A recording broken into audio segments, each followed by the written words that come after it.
기본적으로 제가 저기 신입사원이나 아니면은 저희 직원 동료들한테는 이제 교육하는 프로그램은 이게 마지막인데요.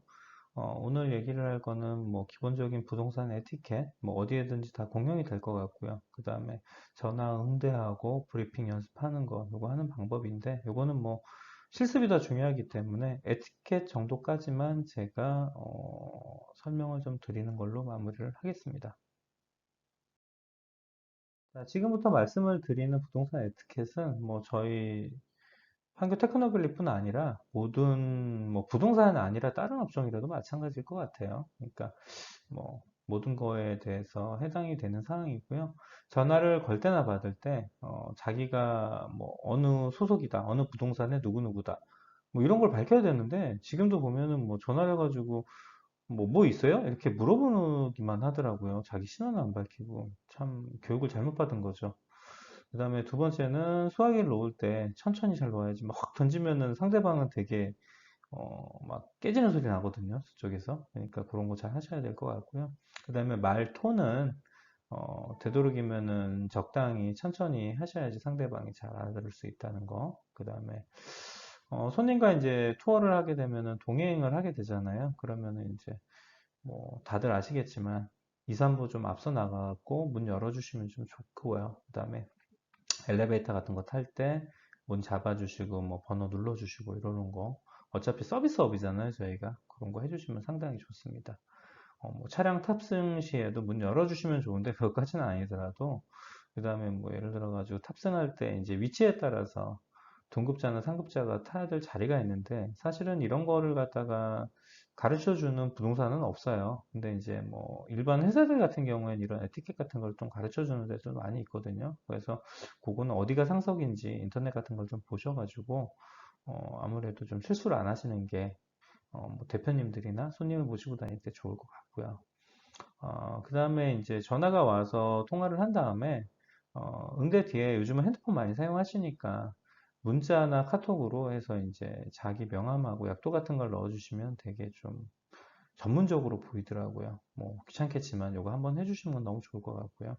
그 다음에 이제 뭐 예를 들어서 미리 투어가 이제 잡혀 있어요. 약속이. 뭐 갑자기 오신 게 아니라 그러면은 이제 엑셀로 해가지고 자료, 브리핑 자료 좀 만들어가지고 손님한테 주면은 뭐 상당히 좋아하시죠. 그리고 뭐 갑자기 왔었을 때는 나중에 메일이나 카톡으로 이런 거 정리해서 보내주시면 뭐 어떤 걸 봤다라는 거 정리도 되고요. 그 다음에 이제 그쪽 손님도 어디에다 또 보고를 올리거나 아니면은 또 문의를 할 때 그 자료를 가지고 서로 얘기를 할 수 있으니까 서로 좋습니다.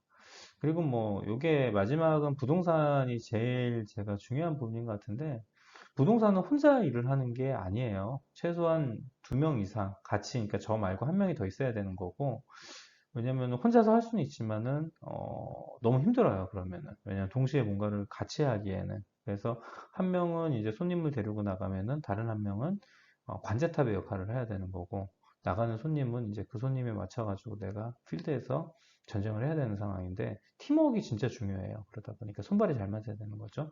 그러니까 뭐 예를 들어 갖고 한 명이 손님을 맞아 갖고 얘기를 하고 있으면은 뭐 얘기하면서 차 준비하면은 사실은 좀 힘들잖아요. 그러면은 내가 뭐 차 대접을 할 수도 있고 그다음에 뭐 차 대접할 때 그냥 띡 컵에다가 그냥 손으로 주는 것보다 밑에 쟁반 놔서 주시면 더 좋을 것 같고 그다음에 뭐 손님하고 한 명이 투어를 나갔으면은 남은 3명은 왜냐면은 이 손님하고 있는 사람은 지금 막 정신이 없어요. 지금 막 설명을 이것저것 해줘야 되니까 관제탑에 이제 사람이 요것도 있고 저것도 있고 요런 것도 또 있으니까 이것도 설명 한번 해주세요. 그래서 문자나 이런 걸로 보내주면은 이게 이제 손발이 잘 맞으면 사실은 되게 일하기 편한 거죠.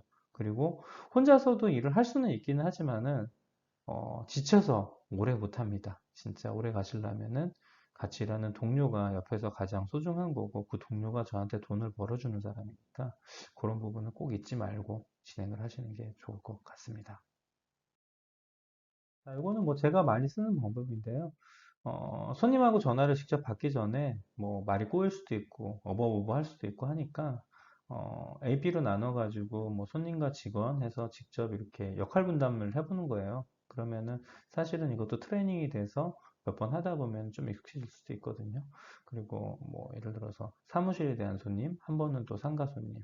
그럼 역할을 또 바꿔서 해보면은 내가 아까 부족했던 부분을 이 사람은 또 보완을 해줄 수 있고, 그래서 실질적으로 필드에 나가기 전에 이런 걸 연습을 좀 자주 했으면 좋겠고요.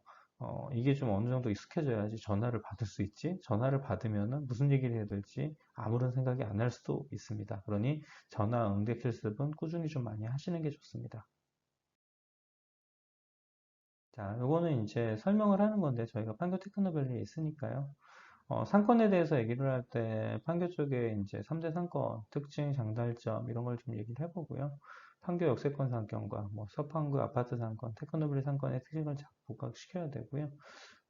사무실 브리핑 연습해야 되고 강점을 부각을 시켜야겠죠. 왜냐하면 우리가 그래야지 계약이라는 걸 만들 수 있고 왜 여기가 쾌적하고 접근이 좋고 선호도가 좋은지 이런 거에 대해서 내가 어떤 말로 설득을 잘 시킬지 이런 거를 연습을 미리 해놓는 게 좋습니다.